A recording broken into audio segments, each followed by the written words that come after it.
আসসালামু আলাইকুম শিক্ষার্থীরা, কেমন আছো? আশা করি ভালো আছো। আজকে আমি এইচএসসি 2025-2026, এসএসসি 2025 যারা পরীক্ষার্থী আছে অথবা আলিম পরীক্ষার্থী আছে, দাখিল পরীক্ষার্থী আছে, তাদের জন্য আমি কমপ্লিটিং সেন্টেন্সের একটা ক্লাস নিয়ে আসলাম। কমপ্লিটিং সেন্টেন্সের আজকে মানে এখান থেকে এই তিনটার মধ্যে একটা পাবেই। যদি 5টা আছে 5টার মধ্যে একটা, কিংবা 10টা যদি আসে 10টা থেকে একটা পাবে। দেখো, the weather was rough since he was lazy, he failed in life because when we saw him. এরকম যদি বাক্য দেয়, অ্যাবসেন্স বিকজ থেকে একটা থাকবে, অ্যাবসেন্স বিকজ থেকে একটা থাকবে। এগুলোকে যখন আমরা করতে যাব, মানে কমপ্লিট করতে যাব, তখন মনে রাখতে হবে এইগুলো কনজাংশনের সাথে টেন্সের কোনো চেঞ্জ হয় না। আগে যে টেন্স থাকবে পরেও সে টেন্স হবে।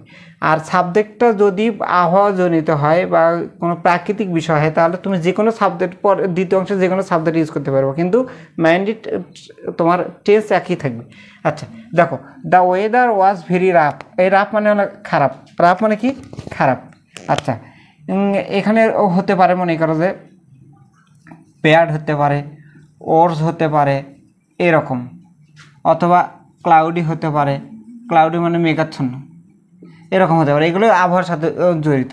আচ্ছা, এরকম যদি থাকে, যেহেতু আবহাওয়াটা ছিল হলো খারাপ, পাস্ট টেন্সের চিহ্ন, তাহলে he could not go out, সে বাইরে যেতে পারলো না। এখানে যে কোনো সাবজেক্ট ইউজ করতে পারো, you can use any kind of subject, যে কোনো সাবজেক্ট ইউজ করতে পারো। কিন্তু এখানে দেখো এটা পাস্ট টেন্স আছে, এটাও পাস্ট টেন্স আছে।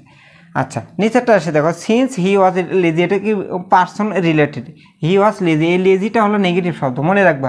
এই পাশে যদি নেগেটিভ থাকে, ওই পাশে তোমাকে নেগেটিভ দিতে হবে। তাহলে সিন্স হি ওয়াজ লেজি, যেহেতু সে ছিল কি অলস, অলস ব্যক্তি, অলস, যেমন আইডল, তারপরে লেজি, এই এরকম শব্দ যদি থাকে, নেগেটিভ শব্দ যদি থাকে, তারপরে মনে করো যে থাকলে হলো উইক, এরকম উইক, তারপর ইল, তারপরে হলো সিক, তারপরে হলো আনফিট, এরকম নেগেটিভ জাতীয় শব্দ যদি থাকে, তাহলে এই ধরনের শব্দগুলোর সাথে আমরা কোন বাক্য ইউজ করব? সিন্স হি ওয়াজ লেজি অথবা আইডল, আনফিট, সিক, ইল, উইক, ইল। তাহলে এই পাশে আমরা ইউজ করব হলো হি did not succeed in life, অথবা এখানে আমরা কুড নট ইউজ করতে পারবো, could not succeed in life. তাহলে দেখো, সিন্সের সাথে কি থাকতে হবে তোমার, এইগুলো মনে রাখবা, আনফিট, সিক, ইল, উইক, ইল, আইডল, লেজি, এরকম শব্দগুলো থাকতে হবে।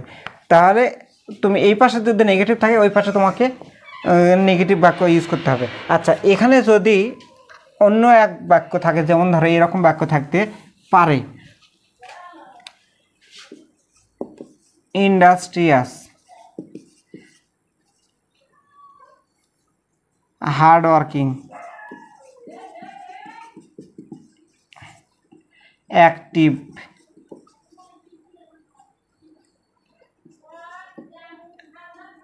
ডিলিজেন্ট, এরকম পরিশ্রমের সাথে কোনো শব্দ যদি থাকে, পরিশ্রম জাতীয় কোনো শব্দ যদি থাকে, তাহলে তোমাকে অবশ্যই দেখো সিন্সের সাথে হাঁবোধক আছে, এগুলো হাঁবোধক শব্দ। ইন্ডাস্ট্রিয়াল পরিশ্রমী, অ্যাক্টিভ পরিশ্রমী, হার্ড ওয়ার্কিং, এইগুলো পরিশ্রমের সাথে, ডিলিজেন্ট মানে অধ্যবসায়ী, এরকম শব্দ যদি থাকে, তোমাকে ওই পাশে হাঁবোধক দিতে হবে।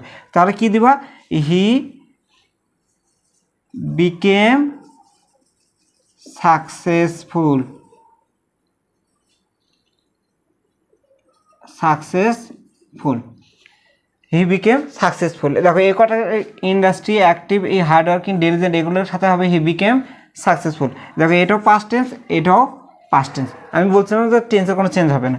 আচ্ছা, হি ফেইলড ইন লাইফ বিকজ, বিকজটা এমন একটা কনজাংশনে, এই কনজাংশনটা সর্বদা বাক্যের ভিতরে থাকে। কোথায় থাকে? বাক্যের ভিতরে থাকে।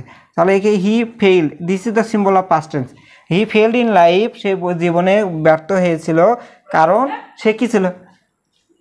কোন লোক ব্যর্থ হয়? অবশ্যই অলস লোক। তাহলে হি ওয়াজ লেজি। অথবা দেখো, he did not work hard, সে কঠোর পরিশ্রম করে নাই। দেখো এই যে লেজি, লেজি নেগেটিভ শব্দ অথবা নট এরকম দিলে হতে পারে, কারণ এর আগে যে শব্দটা আছে সেটা নেগেটিভ। অ্যাজ সিন্স বিকজের আগে নেগেটিভ থাকলে পরে নেগেটিভ দিতে হবে, এবং যে টেন্স থাকবে সেই টেন্স দিবা। হাবোধক থাকলে হাবোধক, নাবোধক থাকলে নাবোধক, যে টেন্স আছে সেই টেন্স দিতে হবে।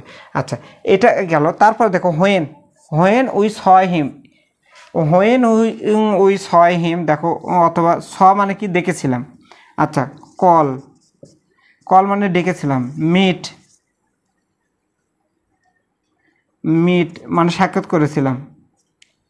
দেখো স, কল, মিট এইগুলো যদি থাকে কার সাথে? হোয়েনের সাথে।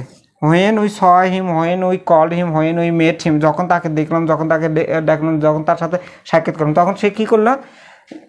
এটা, এটার সাথে হোয়েনের সাথে যদি কাজ থাকে তোমার কাজ দিতে হবে। তাহলে হি ওয়েন্ট, অথবা রেন অ্যাওয়ে দাও, রেন অ্যাওয়ে, সে দৌড়ে চলে গেল, হতে পারে। অথবা ওয়েন্ট অ্যাওয়ে, এটার সাথে সেম টেন্স ইউজ করতে হবে, রেন অ্যাওয়ে অথবা ওয়েন্ট অ্যাওয়ে। এটা আরেকটা বাক্য তুমি ইউজ করতে পারবা, এই ক্ষেত্রে পাস্ট কন্টিনিউয়াসে ইউজ করতে পারবা। হি ওয়াজ প্লেয়িং, তখন সে কী করতেছিল? খেলতেছিল। হি ওয়াজ প্লেয়িং। এখন তুমি এটা আরও চেঞ্জ করতে পারো, স্লিপিং, রিডিং, ওয়াকিং, রানিং, যে কোনো কন্টিনিউয়াস ইউজ করতে পারবা। তাহলে হোয়েনের সাথে প্রথম অংশে যদি কাজ থাকে তাহলে দ্বিতীয় অংশে কাজ বসাতে হবে, আর হোয়েনের সাথে যদি প্রথম অংশে যদি হোয়েনের সাথে সময় থাকে তাহলে কাজ দিতে হবে। যেমন ধরো এরকম বাক্য থাকতে পারে, আমি এটাও দিচ্ছি।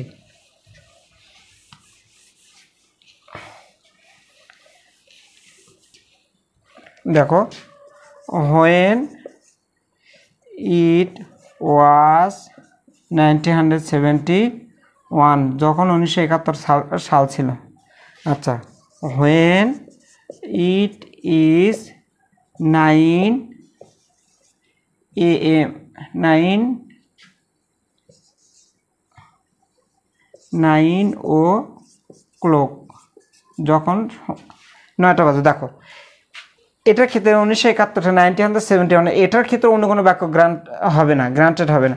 এটার ক্ষেত্রে ওই বাক্যই দিতে হবে যে ওই 1971 সালে যেটা হয়েছিল, উই গট ফ্রিডম, আমরা স্বাধীনতা পেয়েছিলাম, অথবা উই বিকেম ফ্রি, অথবা উই গট ইন্ডিপেন্ডেন্স এরকম, অথবা উই বিকেম ইন্ডিপেন্ডেন্ট, এইরকম বাক্য দিতে হবে। স্বাধীনতার সাথে রিলেটেড এটা দিতে হবে, অথবা our liberation war took place এরকম দিতে হবে।